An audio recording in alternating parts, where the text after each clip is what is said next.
श्लोक 35 बघतोय आपण. अमृत्युः सर्वदृक्सिंह संधाता संधिमान स्थिरः अजो दुर्मर्षण शास्ता विश्रुतात्मा सुरारिहा. श्लोक 35 मधला पहिलं शब्द अमृत्युः, पहिलं नाम जे आहे ते अमृत्युः आणि क्रमाप्रमाणे 198 नाम आहे अमृत्युः. ओम अमृत्यवे नमः. मृत्युर्विनाशस्तद्धेतुः वा अस्य न विद्यते इति अमृत्युः. म्हणजे भगवंतांना मृत्यू नाही आणि म्हणून त्यांचं एक नाम अमृत्युः. ते अविनाशी आहे. जन्म, वृद्धी, क्षय, व्याधी, मृत्यू या 5 ज्या अवस्था आहेत, अगर स्थित्यंतरे जे आहेत ते प्रत्येक सजीव आणि शांत वस्तूंना आहेत आणि ते अपरिहार्य आहे. जे जे जन्मास येते ते सगळं या जन्म, वृद्धी, क्षय, व्याधी, मृत्यू म्हणजे वृद्धी, क्षय, व्याधी, मृत्यू या सगळ्या अवस्थातून जातच. म्हणजे जे आणि शिवाय जन्मास जे येते ते सगळं विनाशी आहे, नाश पावतो. एव्हरीथिंग इज मॉर्टल, ज्याला म्हणता येईल मर्त्य, नश्वर आहे. जन्माला येणारा प्रत्येक जीव हळूहळू मृत्यूच्या दिशेने जातच असतो. अर्थात मृत्यूकडे नकारात्मक दृष्टीने बघायला नको. मृत्यू आवश्यकही आहे. जर संसार सृष्टीत काही मर्त्य नसते तर किती गोंधळ झाला असता. गीतेच्या 10व्या अध्यायामध्ये 34व्या श्लोकात भगवंत म्हणतात, मृत्युः सर्वहरः अहम, मृत्यू सर्वहरश्चहम म्हटलेलं आहे. म्हणजे मृत्यूच सर्वांचं हरण, सर्वांचा नाश करणारा आहे आणि ती म्हणजे मीच आहे असं 10व्या अध्यायात सांगितलेलं आहे. तो मृत्यूचाही मृत्यू आहे. भगवंत मृत्यू त्याचे काहीही हरू शकत नाही. जसं समुद्रामध्ये उत्पन्न होणाऱ्या लाटा लय पावतात, परंतु समुद्र कधी लय पावत नाही. हे केवळ समजून घेण्यासाठी उदाहरण आहे. प्रकृतीच्या निरंतर चालणाऱ्या स्थित्यंतरामध्ये सुद्धा जो स्थित्यंतर रहित आहे तो परमात्मा, जे सर्वांचं स्वतत्व तेच अमृत्यू होय. त्याचा अपहार होत नाही कधी. व्यक्ताला अव्यक्त गिळते, क्षराला अक्षर गिळते आणि उरतं ते केवळ अव्यक्त आणि अक्षर. जे व्यक्त असतं त्याला अव्यक्त गिळतं, जे क्षर असतं म्हणजे नाशिवंत असतं त्याला अक्षर गिळतं आणि उरतं केवळ काय, फक्त अव्यक्त आणि अक्षर. आणि असं जे तेच एक आत्मतत्व होय आणि तेच काय आहे, अमृत्यू, अविनाशी, मृत्यूरहित. लागलाय म्हणजे मृत्यूरहित आहे. म्हणूनच अमृत्यू हे एक नाम भगवंताचं, श्री विष्णूंचं सांगितलेलं आहे. प्रभूचा स्पर्श ज्याला प्राप्त होतो तो मृत्यू भयापासून मुक्त होतो. 12व्या अध्यायात भगवंताने सांगितलंच आहे की तेषामहं समुद्धर्ता मृत्यू संसार सागरात. हा श्लोक बरेचदा आपण बघतो की भगवंत भक्तोत्तमाला सांगतात, तसं आश्वासनच देतात की जो माझ्यातच माझाच विचार करतो, माझ्याच भगवन नामामध्ये असतो, त्याचा या मृत्यू संसार सागरातून मी उद्धार करतो. भागवतामध्ये शुकदेवजी परीक्षितेला म्हणतात की मृत्यूपासून मी तुला वाचवू शकत नाही. 7 दिवस शुकदेवजींनी परीक्षिताला भागवत सांगितलेलं होतं. त्यांनी हेच म्हटलंय की मृत्यूपासून मी तुला वाचवू शकत नाही, पण मृत्यूचं भय मात्र मी दूर करू शकतो. भागवत शास्त्र मृत्युंजय विद्या आहे आणि जोपर्यंत माणसाला कामना, वासना, अपेक्षा, तृष्णा, इच्छा आहेत तोपर्यंत मृत्यूचं भय राहणारच. पण अमृत्यू असलेल्या या भगवन नामाने चित्त एकाग्र होऊन कामना मग कमी कमी होऊ लागतात. त्याचंच चिंतन केलं तर जो अमृत्यू आहे, विनाशरहित आहे, अविनाशी आहे, अशा भगवन नामाचं जर सतत चिंतन केलं चित्त एकाग्र करून तर मग कामना हळूहळू कमी होऊ लागतात. इच्छांच्या संघर्षात अडकलेला माणूस बाहेर पडू शकतो. अपेक्षांपासून मुक्त झालेला साधक निस्पृह झाल्यामुळे मग त्याला शांती मिळू लागते आणि मृत्यूच्या भयापासून मुक्त करणारा भगवंत अविनाशी अमर्त्य असल्यामुळेच अमृत्यू या नामाने तो प्रसिद्ध आहे. विष्णू सहस्रनाम श्लोक 35 बघतोय आपण. त्यातलं 199 नाम बघतोय आपण. सर्वदृक्. ओम सर्वदृक्वे नमः. प्राणिनां कृताकृतं सर्वं पश्यति स्वाभाविकेन बोधनेति सर्वदृक्. दृक्चा अर्थ आहे नेत्र. म्हणजे सर्व प्राणी जातांची सर्वच्या सर्व कृत्ये ज्याला स्वभावतःच दिसतात त्याला सर्वदृक् असं म्हटलंय. जो सर्व पाहतो जाणतो तो सर्वदृक्. तो स्वतः कसा आहे? अविक्रिय आत्मा आहे. भूत भविष्य वर्तमान हे तिन्ही काळ जो स्वतः कालावच्छिन्न न होता पाहतो त्याला सर्वदृक् असं म्हटलंय. अकाल सर्वदृक् होय तो. अध ऊर्ध्व मध्य व अवांतर दिग्भेद अनंतत्वामुळे ज्याच्या ठाई हे सगळं संभवत नाही आणि म्हणून जो सर्व शांत दिग्देश पाहतो तो सर्व दिग्दिगंतांना शांतत्वाने पाहणारा आहे आणि अखंड मंडलाकार अनंत परमात्मा म्हणूनच सर्वदृक् असं म्हटलेलं आहे. सर्व प्राणी मात्रांची कुठलीही कृत्य प्रकाशात केलेली असो की अंधारात केलेली असो ही त्याला दिसतातच. त्याच्याकडे तो सगळा हिशोब असतो आणि म्हणूनच त्याप्रमाणे आपल्या कर्माचं फलही आपल्याला मिळत असतं. असा हा सर्वदृक् सर्व प्राणीजातांची सर्वच्या सर्व कृत्ये स्वभावतः जाणणारा. श्लोक 35 200 नाम बघतोय आपण. सिंह ओम सिंहाय नमः. हिनस्तीति सिंह वृषोदरादित्वा साधुत्वम. हिंसा करतो म्हणून भगवंताचं एक नाम सिंह असं आहे किंवा सिंहाप्रमाणे जो पराक्रमी आहे सर्व शक्तिमान आहे. गीतेच्या 10व्या अध्यायामधील 30व्या श्लोकामध्ये मृगाणायचे मृगेंद्रोहम म्हणजे पशूंचा जो राजा सिंह ती माझीच विभूती आहे असं समज. पराक्रम असणारा असा तो. आणि पुढे त्याच ओळीत म्हटलंय वैनतेयश्च पक्षिणाम. मागचं वैनतेय आपण नाम बघितलं सुपर्ण यामध्ये. सिंह कसं आहे? साहसाचं प्रतीक आहे. सिंह कधी आपल्यावर केलेल्या उपकाराला विसरत नाही. सिंह हा आपल्या स्वाभाविक महत्तेनेच कसं झालाय? वनराज झालाय. म्हणून त्याला मृगेंद्र म्हणतात. सर्व मृगांचा वन्य प्राणी मात्रांचा जो राजा म्हणून मृगेंद्र. तसा हा परमात्मा स्वभावतःच परमात्मा आहे. सर्वश्रेष्ठ आहे. श्रेष्ठतेसाठी त्याला काही करायची गरज नाही आहे. गीतेच्या 11व्या अध्यायात अर्जुन स्तुती करताना म्हणतोय की नत्व समोस्त्यभ्यतिक कुतोन्यो. त्याचे नाम रूप गुण कर्म सर्वच कसं आहे? अनन्य साधारण आहे. त्याच्यासारखं दुसरं कोणीही नाही. तो पंचानन असुर युथपांच्या लीलेने फडशा पाडतो. त्याच्या नामानेच पापतापाच्या गजघटा 12 वाटा पळ काढतात. त्याचं रूप प्रसंगी अतिभयंकरही आहे. हिंस्र प्राणीही त्याच्याकडे आपली हिंस्रता टाकून लीन होऊन येतात. सुषुप्तीत सुद्धा सर्व जीव सिंह व्याघ्रही त्याच्याच कुशीमध्ये निर्भय होऊन झोपत असतात. त्याचे गुण अनंत आहेत. त्याचे गुण त्याचा पराक्रम विश्वविदित आहे. असा हा परमात्मा सिंह अनात्म गजयुथ पंचानन गाजतो आहे. म्हणून भगवंताचं एक नाम कसं आहे?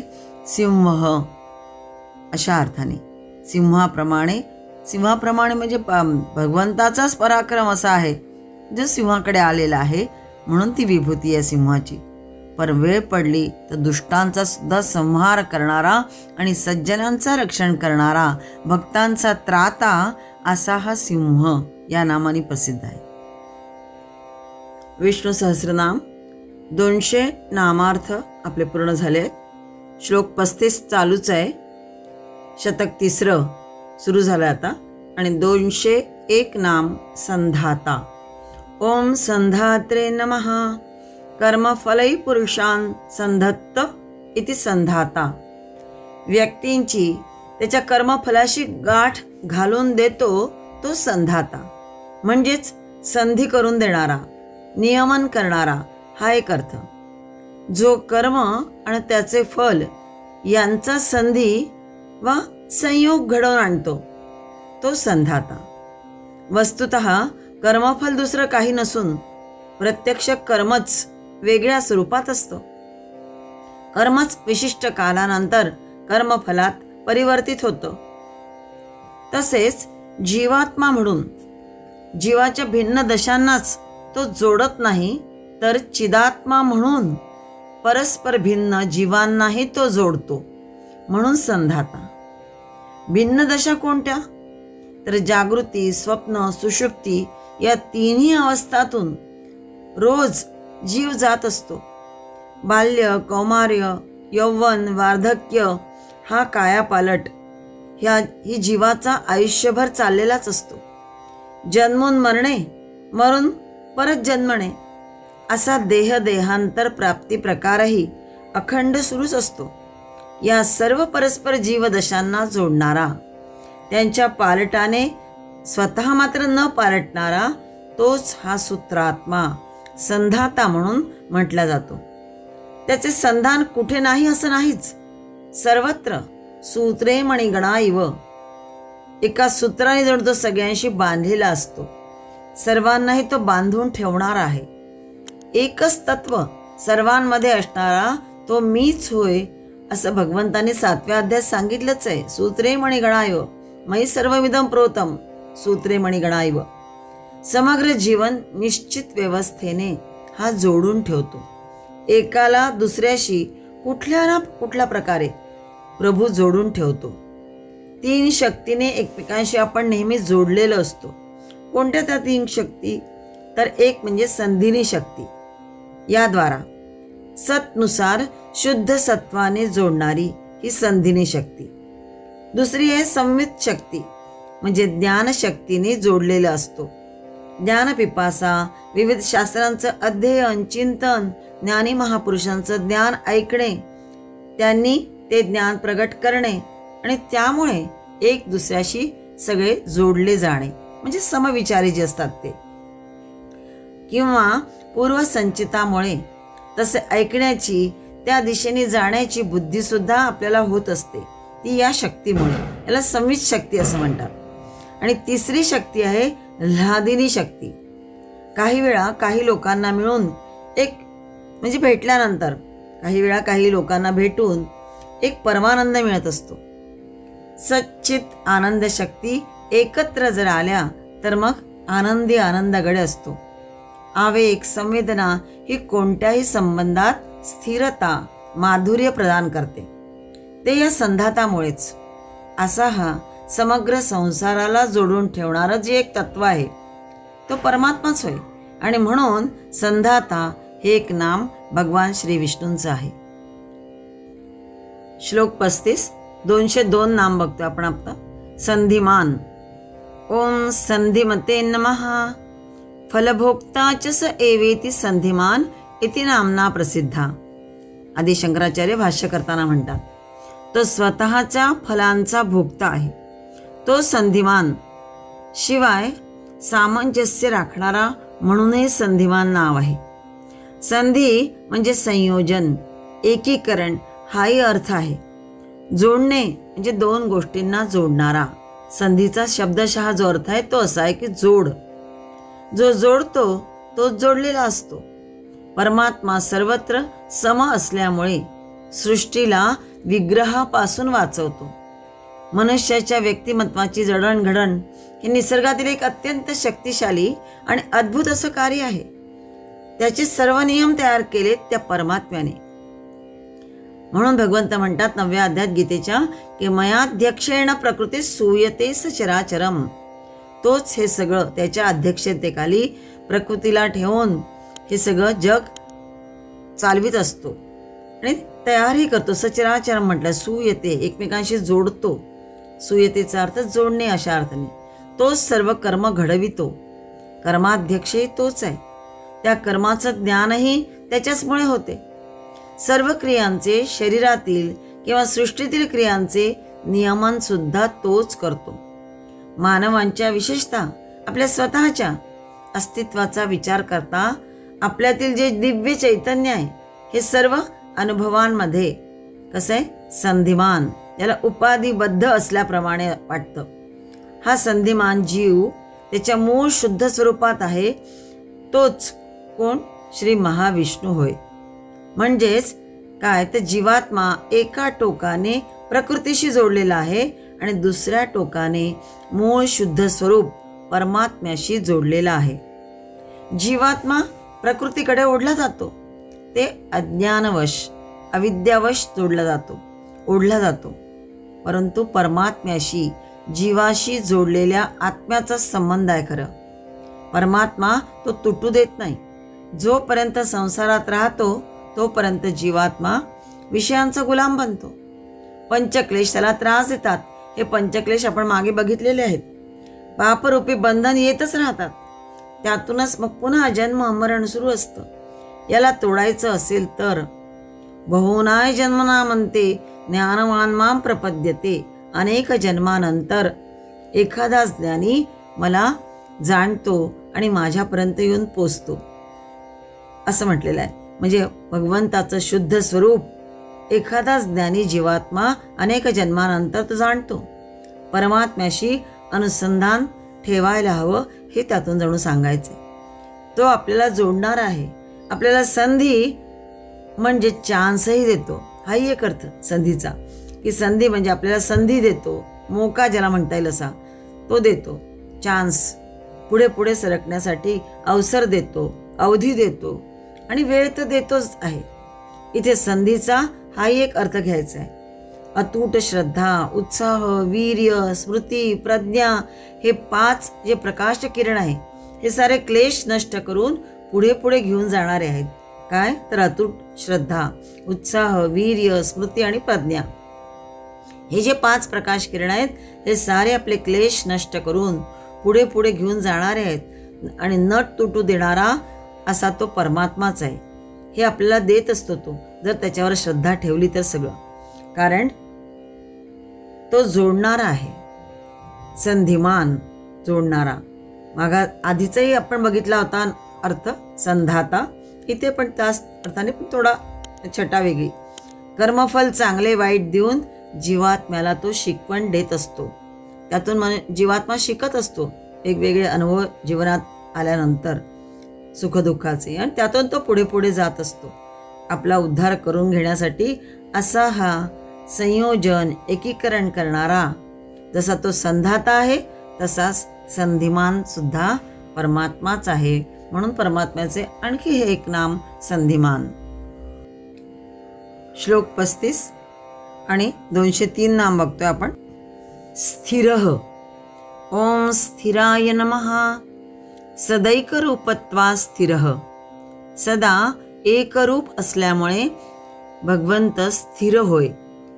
ज्याच्या स्वरूपात फेरफार होत नाही, सर्वदा जसाच्या तसाच राहतो, म्हणून त्याचं एक नाम स्थिर सांगितलेलं आहे. ज्याला निश्चल, अचर, स्थायी, शांत, धीर, दृढ, विकाररहित असे त्याचे अर्थ आहेत विविध. स्थिरमध्ये अचल प्रतिष्ठ या पदवीस पात्र होय. संसारामध्ये सगळं काही बदलत जातं, पण ईश्वर मात्र स्थिर आहे, निश्चल आहे. केंद्रबिंदू ईश्वर आहे आणि म्हणून तो स्थिर आहे. भगवान कधीही बदलत नाही, परिवर्तन त्याच्यात होत नाही. सामान्यतः मनुष्य नेहमी कसा असतो, अस्थिर असतो. चंचलता त्याच्यात असते. हेही हवे तेही हवे यात चांचल्य येतं. 6 कारणाने मनुष्य चलित होतो. कोणती ती 6 कारणं? तर काम, क्रोध, लोभ, मद, मोह आणि द्वेष हे जे 6 विकार आहेत याने मनुष्य चलित होतो, त्याच्यात चांचल्य येतं. जितक्या कामना अधिक तितका माणूस विचलित होत जातो. जे एक पहिल्यांदा सांगितलंय काम म्हणजे कामना हव्यात पण त्याला मर्यादा हव्या. तसं जीवात्म्याकडे किंवा माणसाला तसं होत नाही. कामना त्याच्या वाढतच जातात आणि मग त्या पूर्ण झाल्या नाही तरी विचलित होतो, किंवा ते मिळवण्यासाठी सतत धडपडत असतो म्हणूनही विचलित होतो. दुसरा आहे क्रोध.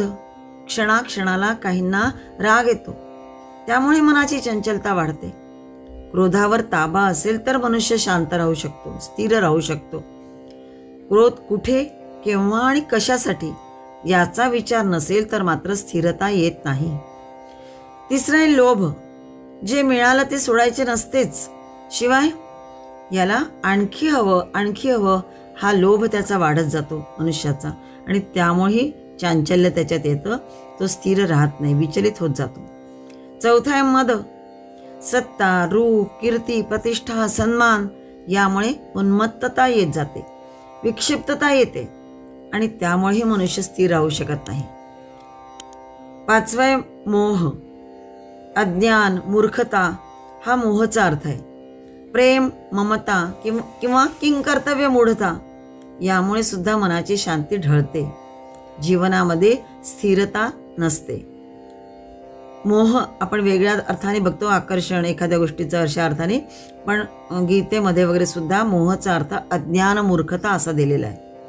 6वा आहे द्वेष, मत्सर ज्याला म्हणता येईल, म्हणजे एक नकारात्मक भावना मनुष्यात असते. दुसऱ्याचं यश, प्रगती सहन न होणं, त्यामुळे मग काय होतं, भीती, असुरक्षितता, यामुळे चिंतेचे विचार सतत त्याच्या मनात येत असतात. अशा प्रकारे षड्विकार जे असतात ते मनुष्याला चलित करतात. पण भगवंत मात्र विकाररहित आहे, म्हणून निश्चल, शांत, धीर, दृढ असं म्हटलंय. त्यांच्या स्वरूपातही कधी बदल होत नाही. मनुष्याची चंचलता केव्हा जाईल, या षड्विकारातून मुक्तता केव्हा होईल, तर भगवत भक्तीमध्ये समर्पण भावनेने लागलेला तो असेल तर जीवात्मा, मग त्याच्यातील चांचल्य हळूहळू निघून जातं, त्याची वृत्ती स्थिर होऊ लागते. जर भगवंताशी जोडलेला असेल तर गीतेतील 2ऱ्या अध्यायामध्ये स्थितप्रज्ञाची लक्षणं देताना जी आदर्श गुरुमूर्ती भगवंताने वर्णिली आहे ती अशीच आहे. आणि म्हणून इथे जे एक नाम दिलंय स्थितप्रज्ञ, म्हणजे स्थिर प्रज्ञा असणारा, स्थिर बुद्धी असणारा तो स्थितप्रज्ञ, म्हणजे आदर्श असा तो योगी असं सांगितलंय, किंवा आदर्श गुरुमूर्ती ती आहे. असं सगळं सुंदर वर्णन 2ऱ्या अध्यायात गीतेच्या दिलेलं आहे. सांख्ययोगमध्ये 55व्या श्लोकापासून पुढे सगळी स्थितप्रज्ञाची लक्षणच दिलेली आहे. असा तो असायला हवा हे सांगितलेलं आहे. भगवंत स्थिर आहे, स्थायी, अचल, प्रतिष्ठ अशा सगळ्या पदवीस पात्र आहे. शांत आणि धीर, दृढ असे सुद्धा आहेत, म्हणून भगवंतांचं एक नाम स्थिर असं आहे. श्लोक 35 चालू आहे. 204 नाम बघतो आपण. अजह. ओम अजाय नमः. अजति गच्छति क्षिपती इति वा अजह असं भाष्य शंकराचार्य करतात. इथे अज, अजती हा धातू आहे. हा त्याचा अर्थ असा आहे की जाणे. अज मूळ धातू आहे आणि अजती त्याचं रूप आहे क्रियापदाचं, आणि त्याचा अर्थ आहे जाणे, टू गो या अर्थाने. दुसरा अर्थ आपण अजेचा नेहमी बघतो. ज म्हणजे जन्मणे आणि अ म्हणजे नाही, जो जन्मरहित आहे असा अजेचा अर्थ आपल्याला माहिती आहे. विष्णू परब्रह्म हा कसा आहे, युनिव्हर्सल स्पिरिट आहे, म्हणजे त्याला जन्म नाही, मरणही नाही. अजो नित्य शाश्वतो यम पुराणो, गीतेच्या 2ऱ्या अध्यायामध्ये 20व्या श्लोकात हे सगळं भगवंताचं वर्णन केलं, हे आत्म्याचं वर्णन केलेलं आहे त्या ठिकाणी. पण हा तोच परमात्मा आहे. पण येथे या अजमध्ये आणखी एक अर्थ आहे. अज, अजती म्हणजे जाणे तर बघितलं आपण, किंवा फेकणे हाही एक अर्थ आहे. जातो म्हणजे भक्तांच्या हृदयामध्ये हा जातो, आणि फेकतो म्हणजेच दुष्टांना हा फेकतो. तो अज या नामाने संबोधला गेलेला आहे. असे विविध बारीक बारीक अर्थ जे आहेत एकेका नामामध्ये, ते वेगवेगळ्या दृष्टीने त्याकडे बघतोय आपण. तसंच सर्वात्मक तो म्हणजे विश्वामध्ये स्वच्छंदपणे जातो, संचरतो. जाणे या अर्थ जर घेतला तर हा विश्वामध्ये स्वच्छंदपणे जातो, संचरतो, म्हणूनही अज. यापूर्वी 24व्या श्लोकामध्ये 95 नाम आपण हे बघितलेलं आहे, अज आलेलं आहे. पुढे 69व्या श्लोकात पण 521 नाम अज येणार आहे. आणि आता या 35व्या श्लोकात तेच नाव पुन्हा आलं आहे, म्हणजे आधी येऊन गेलं आहे, पुढे येणार आहे, आणि आताही तेच नाम आलं आहे. पण वेगवेगळा अर्थ आपण बारीकसा जो असेल सूक्ष्म अर्थ तो कुठे कुठे बघतोय. अज म्हणजे जन्मादी विकाररहित या अर्थाने आपण अज शब्द पूर्वी आपण बघितलेलाच आहे. आता हा दुसरा अज कोण असा प्रश्न पडू शकतो. तर हा अज म्हणजे जे अव्यक्त आहे, अक्षर ब्रह्म आहे, त्यापासून उत्पन्न होणारा जो प्रथम जंतू कोण, तर ब्रह्मदेव तो होय. म्हणजेच तो जन्य नसून जनक होय, असाही इथे अर्थ घेतलेला आहे. त्या अर्थाने त्या स्वयंभू आणि प्रजापती अशी जी दुसरी नावं आहेत ब्रह्मदेवाची, त्या अर्थाने पण हा आहे. आणि परमात्मा मात्र स्वयंभू आहेच. तो अज म्हणजे जन्मरहित आहे. सृष्टीचं मूल तत्व हे तत्वतः स्वयंभू आणि विश्वजनक असंच मानावं लागतं. आणि तसं न झाल्यास मग जन्यजनक संबंधाची अनर्थ परंपरा संपणारच नाही. परमात्मा कारणही आहे आणि कार्यही तोच आहे. अव्यक्त अक्षर दोन्ही अर्थाने परमात्मा अजच आहे. संस्कृतमध्ये अजचा आणखीन एक अर्थ आहे. तो एक अर्थ आहे म्हणजे बोकड, जो उसळत जातो, स्वच्छंदपणे बागडतो, तो अज म्हणजे बोकड. तसा हा विश्वामध्ये सर्वत्र संचरत असतो, स्वच्छंदपणे चरत असतो. म्हणजेच जीवात्मा बनून भोगता भोग घेणाराही तोच परमात्मा आहे. कारण परमात्माचाच प्रत्येक आत्मा म्हणजे जीवात्मा बनून येतो. म्हणून जीवात्मा सुद्धा भोगता भोग घेणारा आहे. तोच कोण? तर परमात्माही, तोच परमात्मा होय. असा हा अज, याचा अर्थ आपण या अर्थानेही पुन्हा बघितला. पुढेही आणखीन याचा अर्थ अज येणार आपल्याला 69व्या श्लोकामध्ये, तेव्हा आणखीन बघणार आहोत. विष्णू सहस्रनाम श्लोक 35 चालू आहे आपला. 205 नाम बघतोय आता. दुर्मर्षण. ओम दुर्मर्षणाय नमः. आदि शंकराचार्य भाष्य करताना म्हणतात की मर्षितुम सोढुम दानादिभिर न शक्यते इथे दुर्मर्षणः. इथे मर्षण शब्द आलाय आणि आधी दुर हे विशेषण लागलंय. मर्षणचा अर्थ आहे सोचणे, सहनशीलता, ज्याला पेशन्स म्हणता येईल असं. आणि दूरचा अर्थ आहे वाईट किंवा कठीण, हार्ड ज्याला म्हणता येईल असं, किंवा कठीण. महत्वाचं म्हणजे कठीण या ठिकाणी. अर्थ काय आहे याचा दुर्मर्षणाचा? तर ज्याला सहन करणे कठीण आहे. मर्षण म्हणजे बघितलं आपण सहन करणे, सोसणे. पण दूर म्हणजे कठीण, ज्याला सोसणे कठीण आहे, सहन करणे कठीण आहे, म्हणून त्याचं एक नाव दुर्मर्षण आहे. ज्याचं स्वरूप, सामर्थ्य, सत्ता दुर्जनांना न सोसण्या इतकी प्रभावी आहे. दुर्जन हे सगळे याचं प्रभुत्व समजायला त्यांना कठीण जातं. दुर्जनांना अज्ञानामुळे ते त्याला समजू शकत नाही आणि त्याच्या सामर्थ्यापुढे त्यामुळे टिकणंही दानवांना कठीण जातं. असा तो दुर्मर्षण, ज्याची उपेक्षा अवज्ञा म्हणूनच करता येत नाही. तो परमात्मा अक्षम्य अपराध, दुर्जनांचे अक्षम्य अपराध सहन करीत नाही. तुमच्या दुष्टपणाचे, उपेक्षेचे फळ तो दिल्याशिवाय राहत नाही. जसं होतारमपि जिह्वानं स्पृष्टो दहति पावकः. हवन करण्याने, होतारमपि म्हणजे हवन करणाऱ्याने चुकून अग्नीला हात जर लावला तर दहती पावकः, हाताला चटका लागल्याशिवाय राहत नाही. पावक म्हणजे अग्नीचा चटका लागल्याशिवाय राहत नाही. परमात्मा ही खडतर देवता आहे. तुमची परमेश्वराची उपेक्षा तो सहन करीत नाही. तुम्ही नम्रतेने, अदबीनेच त्याची मर्जी, कृपा संपादन केली पाहिजे. शिवाय अति सलगी तो सहन करीत नाही. उदाहरणार्थ जशी अग्नीची उपासना जर केली नाही तर अंधार, थंडी, भय यांचं निवारण होईल कसं? म्हणून अग्नीची उपासना हवीच. आणि अग्नीशी अतिसलगी करावी म्हणजेच त्याला खिशात ठेव म्हटलं तर मग आपल्याला तो सचेल जाळून टाकतो.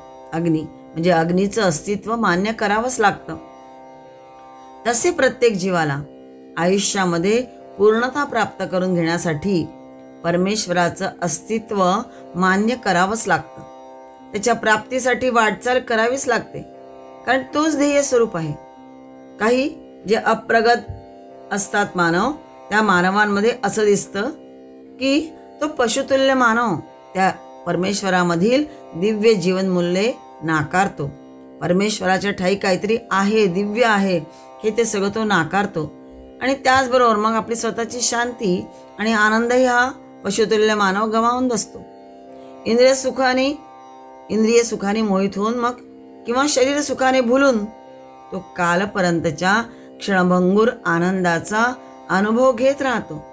पण मग लवकरच अपरिहार्यपणे त्याला खऱ्या आनंदाच्या किंवा पूर्ण समाधानाच्या शोधाकरता श्री विष्णूचे पाय धरावेच लागतात. हाच परमेश्वराचा विजय होय. दुष्ट लोक त्याला म्हणूनच म्हटलेलं आहे की ज्याला सहन करणं कठीण जातो, अन्यथा मग तो अशा दुष्टांना त्यांच्या दुष्टपणाचे, त्यांनी केलेल्या उपेक्षेचे फळ हा देणारच. म्हणून त्याचं स्वरूप, सामर्थ्य, सत्ता दुर्जनांना न सोसण्या इतकी प्रभावी आहे, असा हा दुर्मर्षणः. श्लोक 35, 206 नाम बघतोय आपण. शास्ता. ओम शास्त्रे नमः. श्रुती स्मृत्यादिभिः सर्वेषां अनुशिष्टिं करोति इति शास्ता. श्रुती स्मृती इत्यादींद्वारा सर्वांचं अनुशासन करतो म्हणून भगवंताचं एक नाम शास्ता असं आहे. सर्व ब्रह्मांडांचं नियमन तोच करतो. सर्व नियमन करणाराच नव्हे तर पालन करणाराही तोच आहे. आपल्या शास्त्र नियमानुसार धर्मपथावर चालण्याचं उत्तम मार्गदर्शनही तोच करतो श्रुती स्मृतींद्वारा. श्रुती म्हणजे ऐकलेलं. ईश्वराची वाणी प्राचीन काळी ऋषींच्या द्वारा ऐकलेली होती आणि मग शिष्यांद्वारा ती ऐकून संपूर्ण जगात पसरली.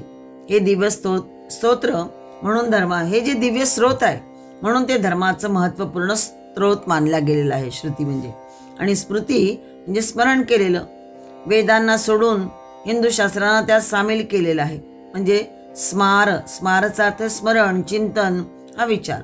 ऋषींनी वेदांचं ज्ञान आपल्या विचारांनी लिहिलेले जे ग्रंथ त्याला म्हणायचं स्मृती ग्रंथ. याचवेळी सांस्कृतिक सौंदर्याच्या परिपूर्तीकडेही तो आपली पावलं वळवतो. शेवटी उत्क्रांतीच्या म्हणजे सर्वोच्च स्थानापर्यंत आपल्याला नेऊन पोचवितो. ते स्थान, ते पद म्हणून विष्णुपद आहे. आणि हे सगळं करणारा कोण तर हा शास्ता.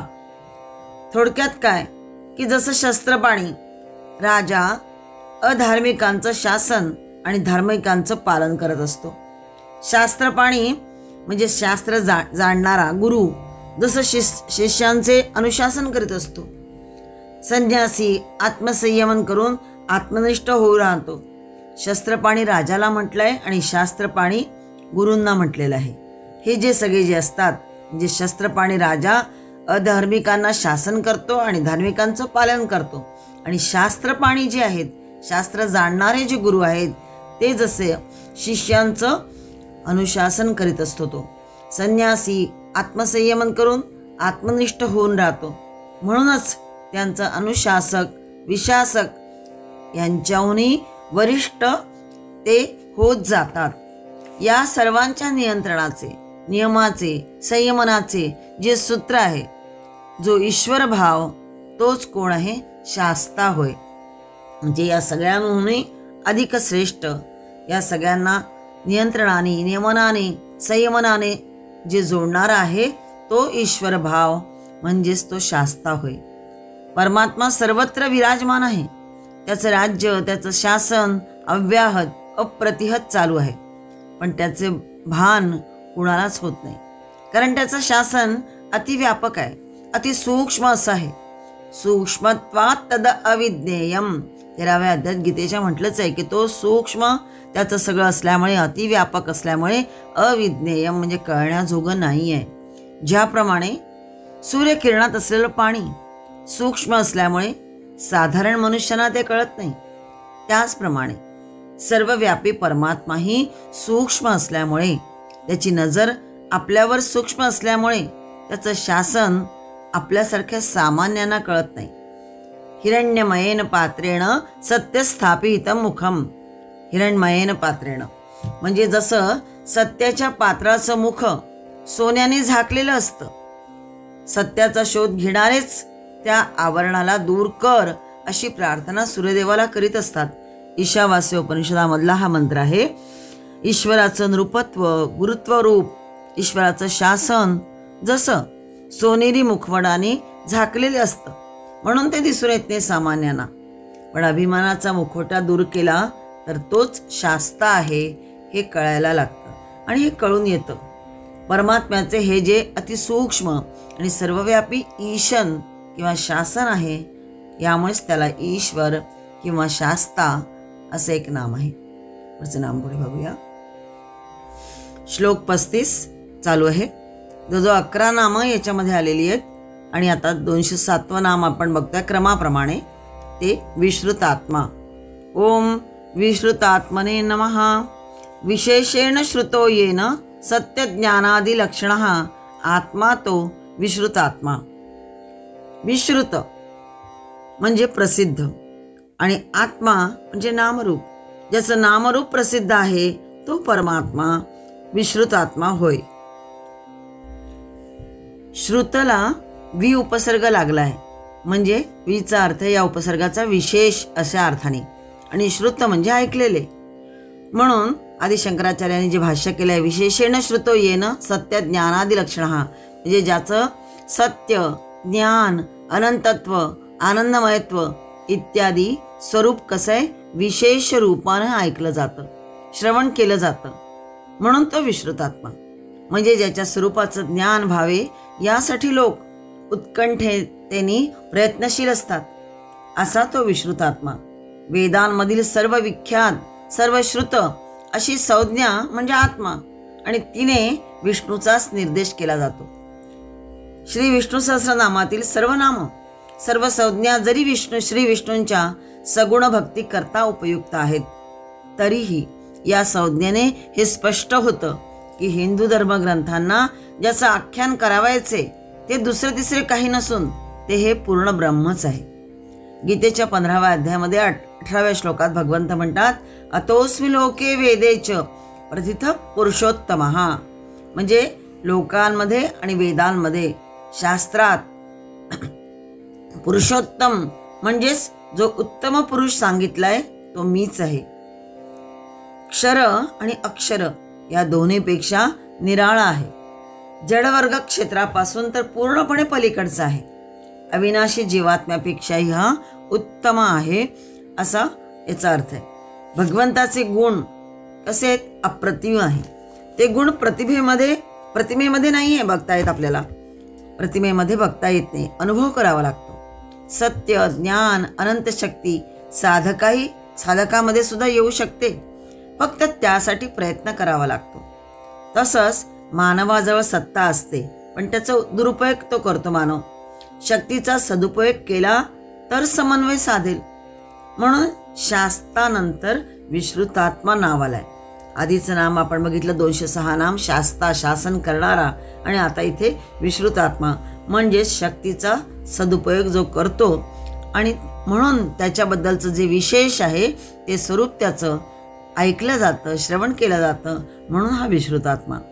शासन करणारा शास्ता आपल्या शक्ती, सत्ता आणि संपत्तीचा दुरुपयोग जर करेल तर मग व्यर्थ जातं.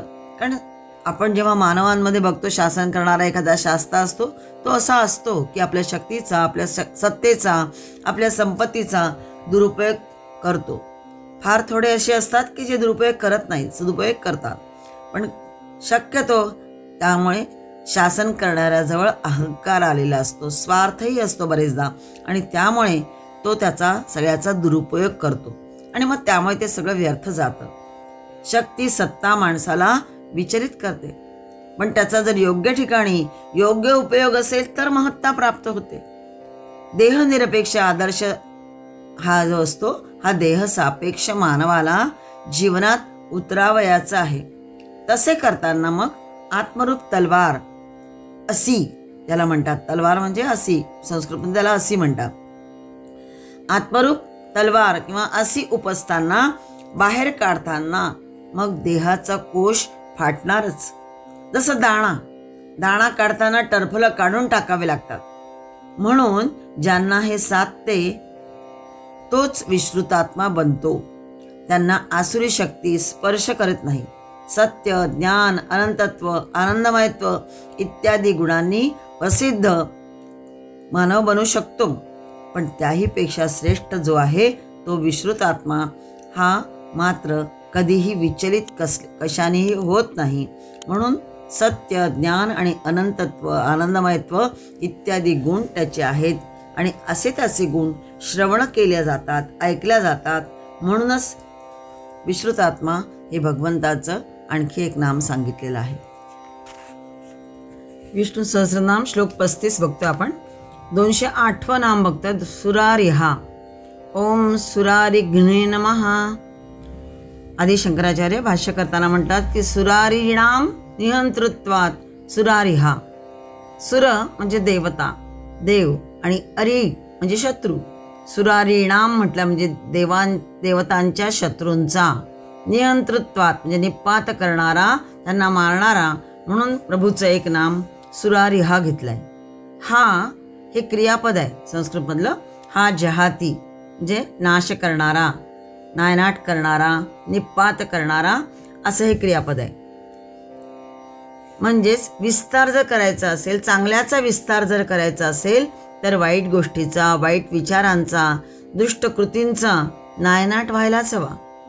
सुर या शब्दाचा व्युत्पत्तीने अर्थ असा केला जातो की सुशोभनम राती लाती इति सुरह. म्हणजेच जो शोभन मात्र देतो, सुशोभनम शोभन मात्र देतो, राती लाती म्हणजे देतो आणि घेतो, तो सुर. उलट जो असू म्हणजेच प्राणांच्या उपभोगात रमतो त्याला असुर म्हटलेलं आहे. आणि सुराचा अर्थ वेगळा आता बघितला आपण की सुशोभनम राती लाती इति सुरह.